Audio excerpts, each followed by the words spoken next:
Hello students, welcome to our today's video. In this video, we'll learn about the lesson Nature of Physical World and Measurement, and our today's topic is Dimension Analysis. இன்றைக்கி வீடியோவில் dimension analysis பரிமாணங்களின் பகுப்பாய்வு பற்றி பார்க்க போகிறோம். First what is dimension analysis அப்படின்னு சொல்லி பார்க்கும்போது any physical quantities which is expressed in terms of base quantities, எந்த ஒரு ஃபிசிக்கல் குவான்டிட்டிஸையும் பேஸ் குவான்டிட்டிஸை வச்சு எக்ஸ்ப்ரெஸ் பண்ணணும். அதுவும் இன் டேர்ம்ஸ் ஆஃப் பவரில் ரெப்ரசன்ட் பண்ணுறதுக்கு பேர் தான் டைமென்ஷன் ஆஃப் ஃபிசிக்கல் குவான்டிட்டி. அதாவது ஒரு இயற்பியல் அளவை எழுதும்போது அடிப்படை அளவுகளின் பரிமாணங்களின் அடுக்கு குறியீடில் எழுதுனா அது பேர் தான் பரிமாணம். சரி, எக்ஸாம்பிளில் நம்ம என்ன எடுத்துக்கலாம்னா லென்த் எடுத்துக்குவோம். அதனுடைய டைமென்ஷன், அந்த லென்த்தை அப்படி ஹோல் ப்ராக்கெட்டில் போட்டோன்னா டைமென்ஷன் எழுத போகிறோம் அப்படின்னு அர்த்தம். ஸோ அப்போ லென்த்தோட டைமென்ஷன் அடிப்படை அளவுகளில் எழுதும்போது மாஸ், லென்த், டைமில் எழுதுகிறோம். ஸோ லென்த்துக்கு வெறும் எல் மட்டும்தான், மாஸும் இல்லை, டைமும் இல்லை. அதனால் m⁻0 t⁻0 எல்லுன்னு எடுத்துக்கிறோம். m⁻0வும் t⁻0வும் 1. ஸோ லென்த்தோட டைமென்ஷன் எல். ஏரியான்னு சொல்லி பார்க்கும்போது சைடு இன்ட்டு சைடு, பக்கம் இன்ட்டு பக்கம், பரப்பு ஈக்குவல் டு பக்கம் இன்ட்டு பக்கம். ஸோ அங்கேயும் மாஸ் இல்லை, டைம் இல்லை, ஒன்லி பக்கம் இன்ட்டு பக்கம்னு இருக்கிறனால L². அதனால் ஏரியாவோட டைமென்ஷன் பரிமாணம் L². மூணாவது பார்க்கக்கூடியது வால்யூம், பருமன்னு சொல்லி பார்க்கும்போது length, breadth and height. Length into breadth into height மூணையும் மல்டிப்ளை பண்ணுறது தான் வால்யூம். அப்போது அங்கேயும் மாஸும் இல்லை, டைமும் இல்லை. தர்ஃபோர் லென்த்து, பிரெத்து, ஹைட்டுங்கிறனால L3. அப்போ அதனுடைய டைமென்ஷன் L3, பரிமாணம் L3. இதே போல் ஃபிசிக்கல் குவான்டிட்டிஸ், டிரைவ்ட் குவான்டிட்டிஸ்க்கும் நம்ம என்ன செய்யலாம், டைமென்ஷன் ஃபார்முலா எழுதலாம். ஸோ ஃபஸ்ட்டு நம்ம என்ன பார்க்குறோன்னா ஸ்பீடு எடுத்துக்கிறோம். ஸ்பீடோட formula distance by time taken. வேகத்தை எடுத்துக்கிறோம். வேகம் கடந்த தொலைவு பை எடுத்துக்கொள்ளும் நேரம். இதுக்கு நம்ம டைமென்ஷன் ஃபார்முலா போடணும். ஃபஸ்ட்டு மேலே தொலைவு இருக்குது, டிஸ்டன்ஸ்னால் அதை லென்த்தில் மெஷர் பண்ணுவோம். ஸோ அதனுடைய தொலைவோட டைமென்ஷனல் ஃபார்முலா எல். கீழே டைமோட dimensional formula T. So L/T equal to L⁻⁻1. அதே போல் திசை வேகம், வெலாசிட்டி எடுத்துக்கிட்டால் டிஸ்பிளேஸ்மெண்ட் பை டைம். டிஸ்பிளேஸ்மெண்ட்னாலும் அதனுடைய dimension L by time taken L/T. டீயை மேலே கொண்டு போகும்போது -1 எழுதுகிறோம், L⁻⁻1. திசை வேகம்னாலும் இடப்பெயர்ச்சி பை எடுத்துக்கொள்ளும் நேரம். So L⁻⁻1. அடுத்ததாக கைனட்டிக் எனர்ஜி, இயக்க ஆற்றல். அதனுடைய ஃபார்முலா 12mv². ஹாஃப் நம்பர், அதனால் அதுக்கு டைமென்ஷன் கிடையாது. அடுத்து m மாஸ், நிறையோட டைமென்ஷன் கேபிட்டல் M. அடுத்து v²னால் வெலாசிட்டி ஸ்கொயர். ஏற்கனவே திசை வேகத்துக்கு நம்ம பார்த்துருந்தோம், என்னது L⁻⁻1. அப்போ நம்ம இந்த இதில் சப்ஸ்டியூட் பண்ணும்போது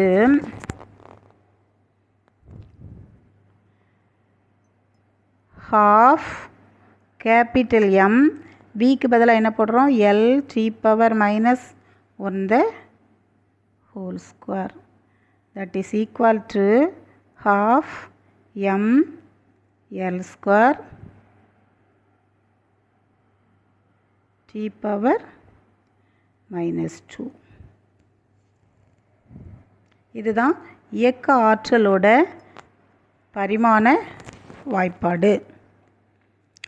½ mv²க்கு mL² T⁻⁻2. அடுத்தது நம்ம பார்க்க போகிறது dimensional quantities, dimensionless quantities, principle of homogeneity. அதாவது ஃபஸ்ட்டு டைமென்ஷனல் குவான்டிட்டிஸ்ன்னு பார்க்கும்போது dimensional variables, dimensional constant. Dimensionless குவான்டிட்டிஸ்ன்னு பார்க்கும்போது டைமென்ஷன்லெஸ் வேரியபிள்ஸ், டைமென்ஷன்லெஸ் கான்ஸ்டன்ட். இது பரிமாணமுள்ள அளவு, பரிமாணம் அற்ற அளவு. பரிமாணமுள்ள அளவில் பரிமாணமுள்ள மாறி, பரிமாணமுள்ள மாறிலி. பரிமாணமற்ற அளவுன்னு பார்க்கும்போது பரிமாணமற்ற மாறிலி, பரிமாணமற்ற மாறி. சரி, ஃபஸ்ட்டு பரிமாணம் உள்ளது, டைமென்ஷன் குவான்டிட்டி. அதாவது ஒரு இயற்பியல் அளவு பரிமாணத்தையும் மாறுபட்ட மதிப்புகளையும் பெற்றிருந்தால் அதுக்கு பரிமாணம் உள்ள மாறி. பரிமாணமும் இருக்கணும், மாறுபட்ட மதிப்பாக இருக்கணும். எடுத்துக்காட்டு பரப்பு, கன அளவு, திசைவேகம், இது எல்லாமே அளவுகள் மாறி மாறி வரும். பட் அதனுடைய பரிமாணம் அதுக்கு உண்டு. அதனால் இது வந்து பரிமாணம் உள்ள மாறி. பரிமாணம் உள்ள மாறிலி அப்படின்னா பரிமாணம் இருக்கணும், ஆனால் நிலையான மதிப்பை பெற்றிருக்கணும். பரிமாணத்தோடு நிலையான மதிப்பை பெற்றிருந்தால் அது பரிமாணம் உள்ள மாறிலி. அதாவது இயற்பியல் மாறிலி, பிளாங் மாறிலி, இதுக்கெல்லாம் ஒரே மதிப்பு மட்டும்தான் இருக்கும். பரிமாணமும் இருக்கும், ஒரு கான்ஸ்டன்ட் மதிப்பாக இருக்கும் அதனுடைய அளவு. அதை வந்து என்ன சொல்கிறோம்? பரிமாணம் உள்ள மாறிலி அப்படின்னு சொல்கிறோம். அதே போல் அதை தான் டைமென்ஷனல் வேரியபிள்ஸ். அடுத்து டைமென்ஷனல் கான்ஸ்டன்ட். டைமென்ஷனல் வேரியபிள்னால் என்னென்னா, ஒரு physical quantity which possess dimension, கண்டிப்பாக டைமென்ஷன் இருக்கணும், அண்ட் ஹேவ் வேரியபிள் வேல்யூஸ். அதனுடைய மதிப்பு வந்து வேரி ஆகிக்கிட்டே இருக்கணும், மாறிக்கிட்டே இருந்தால் அது வந்து dimensional variables. Physical quantities which possess dimension and have variable values are called dimensional variables. எக்ஸாம்பிளாக லென்த்து, வெலாசிட்டி இதெல்லாம் சொல்லலாம். இதுக்கெல்லாம் என்ன உண்டு? டைமென்ஷன் உண்டு. பட் வெலாசிட்டி வேரி ஆகும், லென்த்து வேரி ஆகும், எல்லாம் வேரி ஆகும். டைமென்ஷனல் கான்ஸ்டன்ட்னா என்னென்னா, possess dimension and have constant values. மதிப்பு என்ன செய்யக்கூடாது? மாறக்கூடாது. டைமென்ஷனும் இருக்கணும், மதிப்பு மாறாமல் இருந்தால் அது வந்து டைமென்ஷனல் கான்ஸ்டன்ட்ஸ். எக்ஸாம்பிளாக கிராவிடேஷனல் கான்ஸ்டன்ட், பிளாங்க்ஸ் கான்ஸ்டன்ட், இதெல்லாம் கான்ஸ்டன்ட் வேல்யூஸ். அடுத்து dimensionless variables, dimensionless constant. அப்படின்னா no dimension and have variable values.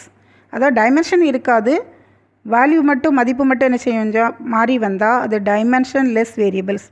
எக்ஸாம்பிளாக என்ன எடுக்கலாம்னா, specific gravity, strain, refractive index, இதெல்லாம் என்னென்னா அதுக்கு டைமென்ஷன் கிடையாது, ஆனால் வேல்யூஸ் வந்து எப்படி வந்துகிட்டே இருக்கும்? மாறி மாறி வந்துகிட்டே இருக்கும். ஸோ இது dimensionless variables. Dimensionless கான்ஸ்டன்ட்னா have no dimension and have constant values. Dimension இருக்காது, ஆனால் வேல்யூஸ் வந்து கான்ஸ்டண்ட்டாக இருக்கும். எக்ஸாம்பிள்ஸ் பையோட வேல்யூ, ஈயோட வேல்யூ, இதெல்லாம் டைமென்ஷன் லெஸ் கான்ஸ்டன்ட். இதை தான் பரிமாணமற்ற மாறிலி, பரிமாணமற்ற மாறின்னு சொல்லி பார்க்குறோம். பரிமாணமற்ற மாறினா பரிமாணம் இருக்காது, ஆனால் மாறுபட்ட மதிப்புகளை கொண்டிருந்தால் அது வந்து பரிமாணமற்ற மாறி. ஒப்படர்த்தி, திரிபு, ஒளிவிலகல் எல்லாம் இதுக்கு எக்ஸாம்பிள்ஸ். பரிமாணமற்ற மாறிலிங்கும்போது மதிப்பு வந்து மாறாது, அதுக்கு பரிமாணமும் இருக்காது. அப்படி இருந்தால் அது வந்து பரிமாணமற்ற மாறிலி. எக்ஸாம்பிள் பை, ஈயோட மதிப்புலாம் பரிமாணமற்ற மாறிலி. அடுத்தது பார்க்க போகிறது ஒரு important 2 mark question, principle of homogeneity of dimension. So principle of homogeneity of dimension சொல்லி என்னென்னா, dimension of all the terms in a physical expression should be same.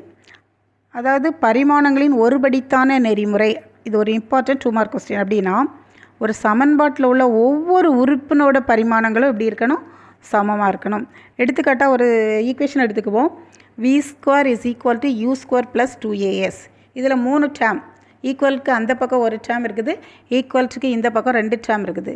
அந்த v² பரிமாணம் தனியாக பார்க்கணும், u² டைமென்ஷன் தனியாக பார்க்கணும், 2as டைமென்ஷன் தனியாக பார்க்கணும். இந்த 3 ஒரே வேல்யூவாக இருக்கணும். 3 டேர்மோட வேல்யூவும் டைமென்ஷன் ஈக்குவலாக இருந்துச்சுன்னா, ஒத்ததாக காணப்பட்டால், சமமாக இருந்துச்சுன்னா இது வந்து ஒருபடித்தான நெறிமுறை. ஸோ இப்போ v² dimension l² t⁻⁻2, u² டைமென்ஷனும் அதுவும் வெலாசிட்டி தான், therefore l² t⁻⁻, v² வந்து ஃபைனல், v வந்து final velocity, u initial velocity. So ரெண்டோட பரிமாணமும் l² t⁻⁻2. 2asல a வந்து ஆக்சலரேஷன், முடுக்கம், s வந்து டிஸ்பிளேஸ்மெண்ட், அதாவது இடப்பெயர்ச்சி.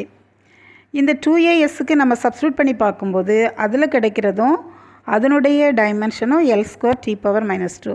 ஸோ அந்த 3 டேர்ம் v², u², 2as 3ஓட டேர்மோட அந்த பரிமாணங்கள் ஒத்ததாக காணப்படுறதுனால இந்த ஈக்குவேஷனை ஒரு படித்தான நெறிமுறை அப்படின்னு சொல்லி சொல்கிறோம். அதாவது principle of homogeneity of dimension அப்படின்னு சொல்கிறோம். அடுத்ததான் நம்ம பார்க்க போகிறது application and limitation of dimension analysis. Application ஒரு 3 பாயிண்ட்ஸ் இருக்குது, லிமிட்டேஷனில் ஒரு 5 பாயிண்ட்ஸ் இருக்குது. இது ரெண்டுமே ஒன்று 2 மார்க் கொஸ்டின், ஒன்று 3 மார்க் கொஸ்டின். ஃபஸ்ட்டு வந்து அதனுடைய பயன் அப்ளிகேஷன்.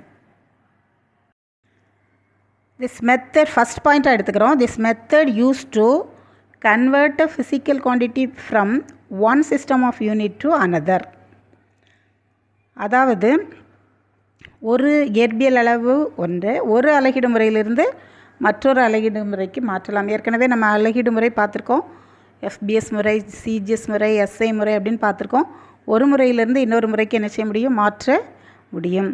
ரெண்டாவது பாயிண்ட் என்னென்னா, check the dimensional correctness of a given physical equation. அதாவது ஒரு சமன்பாட்டில் உள்ள ஒவ்வொரு டேமையும் பரிமாண முறை, அந்த சமன்பாடு பரிமாண முறைப்படி சரியானதா அப்படின்னு சொல்லி நம்மளால் என்ன செய்ய முடியும்? சோதிக்க முடியும். Third point, this method is use to establish relation among various physical quantities. அதாவது ஒரு சமன்பாட்டில் வெவ்வேறு இயற்பியல் அளவுகளுக்கு இடையே உள்ள தொடர்பை வந்து இந்த பரிமாண பகுப்பாய்வின் மூலமாக பெற முடியும். இப்படி 3 பயன்கள் இருக்குது. இது இம்பார்ட்டன்ட் கொஸ்டின். அடுத்ததாக பார்க்கும்போது லிமிட்டேஷன் ஆஃப் டைமென்ஷன் அனாலிசிஸ். அதாவது இந்த பரிமாண பகுப்பாய்வின் வரம்புகள், எதெல்லாம் இதால் செய்ய முடியாது, எதுக்கெல்லாம் இது பயன்படாது, அதை தான் லிமிட்டேஷன் அப்படின்னு சொல்கிறோம். First point, this method gives no information about the dimensionless constant in the formula like 1, 2, extra pi, e. அதாவது இந்த பரிமாண பகுப்பாய்வால் எண்கள் நம்பர் 1, 2, 3, 4, அடுத்து வந்து பையோட வேல்யூ, அடுத்து இப்படிப்பட்ட பரிமாணம் அல்லாத மாறிலிகளுக்கு மதிப்பை இந்த முறையில் பெற முடியாது. அதுக்கு இது பாசிபிள் இல்லை. ரெண்டாவது, this method cannot decide whether the given quantity is a vector or a scalar. அதாவது கொடுக்கப்பட்ட அளவு வெக்டர் அளவா அல்லது ஸ்கேலார் அளவா அப்படின்னு சொல்லி இந்த முறை மூலமாக என்ன செய்ய முடியாது? கண்டுபிடிக்க முடியாது. Third point, this method is not suitable to derive relations involving trigonometry, exponential and logarithmic function. அதாவது இந்த பரிமாண பகுப்பாய்வை பயன்படுத்தி ட்ரிக்னாமெட்ரி, திரிகோணமிதி, அடுத்து எக்ஸ்பொனன்ஷியல், லாக்ரதமிக் ஃபங்க்ஷன், அடுக்குக்குறி, மடக்கை, இப்படிப்பட்ட சமன்பாடுகளுக்கு என்ன தொடர்பு இருக்குன்னு இதை யூஸ் பண்ணி என்ன செய்ய முடியாது? கண்டுபிடிக்க முடியாது. Fourth one, it cannot be applied to an equation involving more than 3 physical quantities.